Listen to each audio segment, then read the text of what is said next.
అందరూ నమస్కారం. మాట్లాడినప్పుడు చాలా కోపంతో చాలా అగ్రెసివ్గా టాపిక్ డిస్కస్ చేసాము. తమ్నేళ్ళు టైట్లు మొత్తం కూడా రెడీ చేసాం. ఇక వీడియో ఇవ్వబోతున్న మూమెంట్లో ఒక్కసారి ఒక న్యూస్ వచ్చింది. క్రాస్ చెక్ చేస్తే నిజమే తెలిసింది. అమ్మయ్యా, గణేష్ గోల్డ్ తాకట్టులో ఉన్న బంగారాన్ని విడిపించి కొనబడును. సంప్రదించండి 9966651144. కూటమి ప్రభుత్వానికి కూడా ఏంటి కొంచెం లోపల వర్డ్స్ నాకు రావట్లేదండి ఆనందంలో. కూటమి ప్రభుత్వానికి కూడా ఏది ఎక్కడి వరకే ఉంచాలి అన్నది అర్థమైపోయింది. అంటే ఒక లిమిట్ అనేది ఉంటుంది. ఆ లిమిట్ దాడితే ఇంకా ఊరుకుంటూ ఉంటే ఏమైంది? మంచితనాన్ని చేతగనితనం అని అనుకుని ఎన్నాళ్ళు విర్రవీగి ఇప్పుడు హద్దులు కూడా దాటేశారు. ఎంతగా రాజ్యాంగబద్ధ పదవిలో ఉన్నోళ్ళని పిచ్చి కోతలు, నీచమైన కోతలు కూస్తూ వాళ్ళ ఇంట్లో ఆడవారిని కూడా వదలకుండా ఘోరాతిఘోరంగా మాట్లాడుతూ ముక్కు ముఖం తెలియని ఎవడో వచ్చి యూట్యూబ్ ఛానల్ పెట్టుకొని దానికంటూ వాడికి ఒక భజన బ్యాచ్, వాడికంటే ఒక గ్రూపు, వాడికి ఒక కులమో మతమో వాళ్ళు వీళ్ళు పోగి అయితే వాడికి జర్నలిస్ట్ అయిపోతాడా?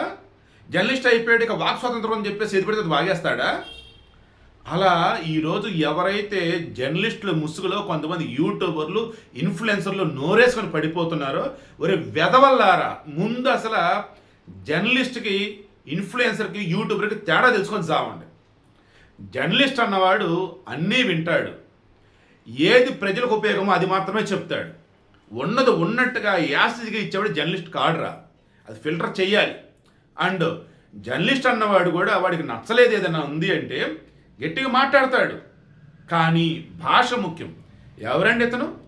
ప్రశ్న రావణ వ్యక్తి ఎవరండి? అసలు రాధా మనోహర్ దాస్ ఏ రకంగా దూషించాడు? చివరైన పవన్ కళ్యాణ్ అనరాని మాటలు. ఏలూరులో దళిత క్రైస్తవుల శంఖారావ సభ ఏదో పెట్టారు. అసలు సుప్రీంకోర్టు చెప్పింది ఏంటిది? క్రైస్తవంలో కులాలే లేవని చెప్తే దళిత క్రైస్తవులు అంటే ఎక్కడి నుంచి వచ్చారు? నిజమైనటువంటి ఎస్సీలు అన్న వాళ్ళు ఎవరైతే ఉన్నారో మీరు, అంటే ఎస్సీలు అన్న వాళ్ళు నిజమైన వాళ్ళు అంటే ఎవరు? హిందువులుగా ఉన్నటువంటి దళితులు అన్నట్టు, వాళ్ళు ఎస్సీలు, హరిజనులు. వారిలో మతం మారిన వాళ్ళు ఎవరైతే ఉన్నారో వారిని దళిత క్రైస్తవులు అని అనటం అంటే వారిని ఇంకా కూడా కులం పేరుతో తక్కువ చేయటమా కాదా? ఆ కులం పేరుతో తక్కువ చేసి సభలు పెట్టుకొని వారిని ఇంకా ఇంకా ఇంకా పాతాలను తొక్కుతూ అదేదో గొప్పని చెప్పుకుంటూ సభలు పెట్టుకుంటూ ఉన్నారే. అసలు వీటికి పోలీసులు ఇట్లా పర్మిషన్ ఇస్తూ ఉన్నారు. వీటికి పోలీసులు ముందు పర్మిషన్ ఇవ్వటం ఆపేస్తే వాళ్ళు కోర్టుకి వెళ్తారు. కోర్టు అడిగిద్ది అప్పుడు దళిత క్రైస్తవుల ఇదేంటి? క్రైస్తవులు అంటేనే కులం ఉండదు కదా, వాళ్ళంతా క్రిస్టియన్లు కదా, మరలా దళిత క్రైస్తవులు ఏంటి?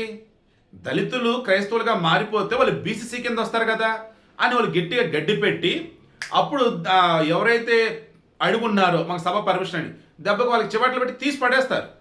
ఈరోజు సుప్రీంకోర్టు చెప్పింది ఏదైతే ఉందో దానినే రఘురామకృష్ణరాజు హైలైట్ చేస్తుంటే ఆయన డిప్యూటీ స్పీకర్ రఘురామకృష్ణరాజు రాజ్యాంగబద్ధ పదవి, అటువంటి డిప్యూటీ స్పీకర్ని జడశ్రావణ అనబడే ఓ వ్యక్తి ఆయన రిటైర్డ్ జడ్జి అంటున్నాడు. మరి ఆయనకి తెలియదా రాజ్యాంగబద్ధ పదవిలో ఉన్నటువంటి వ్యక్తిని ఎలా సంబోధించాలంటే? తెలియదా? ఆయన నాలుగు కోస్తాడా? ఆయన నాలుగు కోసి పిఠాపురం పవన్ కళ్యాణ్ గిఫ్ట్గా పంపుతాడా? ఏం మాట్లాడుతాడు అసలు అతను? అండ్ ఇప్పుడు అతను క్రిస్టియనా, హిందువా, ఎవరతను? ఆద్యమంటే జై భీమ్ అని చెప్పేసి బుద్ధుడి పేరు చెప్తూ ఉంటారు. అలా అని చెప్పేసి ఆడ బుద్ధుడిని ఆరాధిస్తారంటే మీరు వెళ్ళి క్రాస్ చెక్ చేయండి. ఈరోజు ఎవరైతే ఎస్సీలు అని అనుకుంటూ ఉన్నారో, చెబుతూ ఉన్నారో, జై భీమ్ అంటూ జై భీమ్ అంటూ సంథింగ్ లైక్ దట్ అంబేద్కర్కి సంబంధించి బుద్ధుడికి సంబంధించి ఇది చేస్తుంటారు. వాళ్ళు ఎవరో మీరు వెళ్ళి చూడండి, అంబేద్కర్ బొమ్మ ఉండదు, బుద్ధుడి బొమ్మ ఉండదు. ఎవరిదంటే ఏంటో మీరే చెక్ చేయండి. నేను ఎవరైనా తక్కువ చేయను. నేను మళ్ళీ చెప్తున్నా, ఈ దేశంలో వాక్ స్వాతంత్రం ఉంది, మత స్వాతంత్రం ఉంది, ఇలా చాలా ఉన్నాయి. నేనేమంటానంటే మీరు ఏదైతే ఇంట్లో దేవుడిని ఆరాధిస్తున్నారో అదే చెప్పండి. జగన్మోహన్ రెడ్డే ఉన్నాడు, నేను ఇంట్లో బైబిల్ చదువుతా అన్నాడు. బయటకు వచ్చి మరి ఏం చేస్తున్నావు అంటే ఓంగి కొబ్బరికాయ కొట్టలేడు అండ్ గుడిగా భార్యతో కలిసి వెళ్ళలేడు. అదేమంటే సెట్ వేస్తాడు, గుడి సెట్టు. ఉగాదికి గుడి సెట్టు, సంక్రాంతికి గుడి సెట్టు. ఆయన అధికారంలో ఉన్నప్పుడు, అధికారంలో లేనప్పుడు అసలు పట్టిని కూడా పట్టించుకోడు. మొన్న బలవంతంగా ఏదో చేయించినట్టున్నారు ఆయన చేత. సరే విషయం ఏంటి ఇప్పుడు నేను చెప్పదలుచుకుంది, అతను యూట్యూబర్ అనే అతను, రావణ్ అనే అతను ఎవరో, అతని వీడియోలను ఎప్పుడు చూడలేదు. బట్ చాలామంది చెప్తూ ఉంటారు. సర్లే మనకు సంబంధమైన సబ్జెక్ట్ నేను పట్టించుకోను. బట్ ఈరోజు అది అరెస్ట్ అయిన తర్వాత అసలు ఎందుకు అరెస్ట్ అయిన క్రాస్ చెక్ చేస్తే నిన్న ఏలూరులో ఆ దళిత శంకరావు అని చెప్పేసి సభ అయితే పెట్టారో ఘోరాతి ఘోరంగా మాట్లాడాడు పవన్ కళ్యాణ్ అసలు. ఒక డిప్యూటీ చీఫ్ మినిస్టర్ని అంత ఘోరంగా ఎలా మాట్లాడతాడండి? నోడు అంటాడు, అది అంటాడు, ఇది అంటాడు. ఛీ, నాకే సిగ్గు అనిపిస్తుంది అసలు. ఆ వేదిక మీద ఉన్న వాళ్ళు ఒక్కలన్నా ఆపలేదా ఏం మాట్లాడుతున్నారు అని చెప్పేసి. మీరు చంద్రబాబు నాయుడు ఎక్కడన్నా కానీ ఒక వేదిక మీద ఉంటే ఎవరన్నా కానీ ఒక అసభ్య పద్యాలను వాడితే అని ఊరుకోడు. ఎవరన్నా తొందరపడిదని మాట్లాడుతుంటే వద్దయా అంటాడు. అదే ఆయన పెద్దరికం. డిప్యూటీ సీఎం పవన్ కళ్యాణ్ ఉన్నాడు, తొక్కిపెట్టి నారదిస్తా అంటాడు ఎప్పుడు అవతల తప్పు చేస్తే. అంతకుమించి నేను బూతులు మాట్లాడుతూ మీరు విన్నారా? ఇప్పుడేమైంది? ఆ తొక్కిపెట్టి నారతిస్తాను అంటున్న వ్యక్తిని కూడా ఘోరాతఘోరంగా తిడుతూ ఉంటే ఇక జనసేన సైన్యానికి కానీ జనసేన పార్టీలో గెలిచినటువంటి వాళ్ళకి కానీ ఇంకా అసలు ఏమన్నా ఉంటుందా? ఎక్కడేదన్నా ఉండిద్దా? అందుకే ఒకళ్ళు కాకినాడలో కేసు పెట్టారు, పిఠాపురం అనుకుంటా. కాకినాడ పోలీసులు వచ్చారు. ఆ రావణ్ అనబడే వ్యక్తిని ఎవరినో, అతని పేరు జోసెఫ్ అంట, బచ్చలకూర జోసెఫ్ సమ్మేదో. ఆ వీడియో ఎక్కడో చూసినామని ఎవరో పంపారు, అతను కమ్మండి అని. నాకు చెప్పే ఛాన్సే లేదండి. నాకు అతను అబ్జర్వ్ చేస్తున్నప్పుడు అతను కావాలని కమ్మ అని చెప్తున్నట్టుగా ఎదుటిన్న యాంకర్ చేత అడిగిచ్చేసి వాళ్ళిద్దరు మాట్లాడుకుని ఆ రకంగా చెప్పించారు. ఎందుకంటే కమ్మ కాపమని చిచ్చు పెట్టాలనే విధానంలో ఇతను ఒక పార్ట్ అండి. ఐఎమ్ షూర్ అతను ఏ క్యాస్ట్ అనేది నాకు తెలియదు, బట్ కమ్మ అయితే కాదండి అని చెప్పాను. ఇప్పుడు అతను మనలో ఏదో చూశారు, అది కూడా ఇప్పుడే పంపారు నాకు. అతను ఎవరు కూడా నాకు తెలియదు, ఇప్పుడు పంపితే నేను మొత్తం చూశాను. నాస్తికుడు అని చెప్పుకుంటా ఉన్నాడు. నాస్తికుడు చెప్పుకుంటూ ఉన్నప్పుడు నువ్వు క్రైస్తవులకి ఎందుకు వెళ్తున్నావు అని రాధా మనోహర్ దాస్ నీకేం పని ఆయన అంటారని మాట్లాడేశాడు.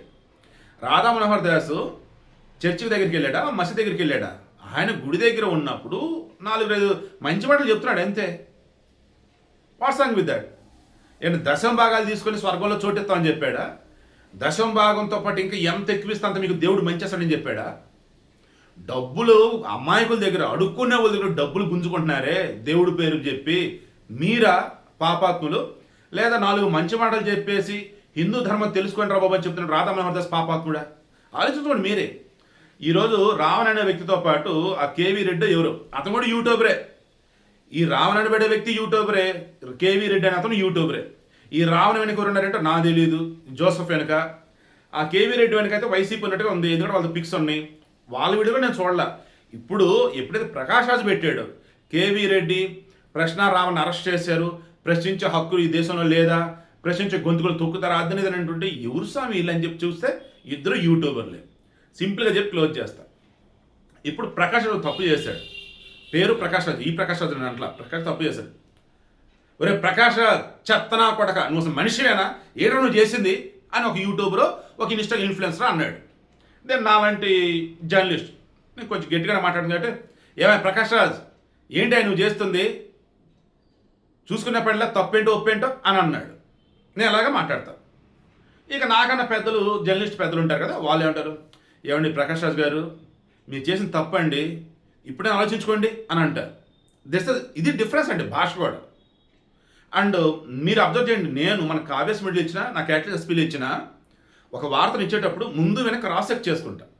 మ్యాక్సిమం 99.9% కరెక్ట్గానే ఇస్తాను. ఎక్కడన్నా మిస్టేక్ జరిగింది అంటే పొరపాటు ఉంటే నేను సరిదిద్దుకుంటా, ఆ వీడియో కూడా నేను తీసేస్తాను, రీచ్ కూడా నేను ఇస్తాను.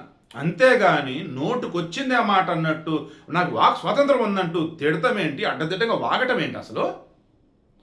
ఇక రఘురామకృష్ణతో అంటున్నారు జడ శ్రవణ్, అతని మీద ఇంకేం కేసు పెట్టను, హోమ్ మినిస్టర్గా పవన్ కళ్యాణ్ అయితే అప్పుడే కేసు పెడతా అంటున్నాడు.